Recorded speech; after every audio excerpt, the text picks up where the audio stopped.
Ooh, we are talking about going to bed together. Over the last couple of weeks, we've been focused on the intentional family. It's based off the work of Dr. William Doherty out of the University of Minnesota.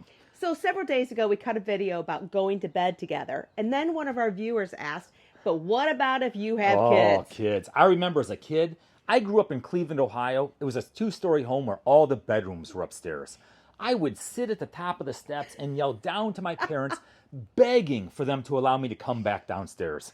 Bedtime struggles between parents and kids are legendary. Yeah, we assume that our children's biological clocks correspond to our social clocks, to our sense of when they should go to sleep. Parents need a break, time without child responsibilities, and we look forward to this time. Now, we all know that children need their sleep.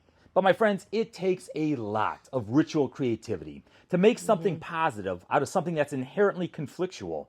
I mean, predictability is the hallmark of ritual, and it is extremely important to establish a clear bedtime for children, at least until their teen years. So periodic renegotiations of a later time, of course, is warranted. But continual debate over bedtime erodes the possibility of parent-child connection during their bedtime ritual. Unnecessary conflict ensues when parents are too flexible with their bedtimes, or when a parent lets a child decide every night what time they're going to go to bed, because there will inevitably be disagreements and debates. The transition phase is extremely important, especially in young children. And the process of transition, it needs to begin well in advance of when the child is actually in bed and under covers. You've got your bath time, you got your PJ time, you got your possible snack time, and then you've got your time where you can cuddle, where it's going to be calm and they're going to get ready for bed. Yeah, no roughhousing. Not organizing the transition phase early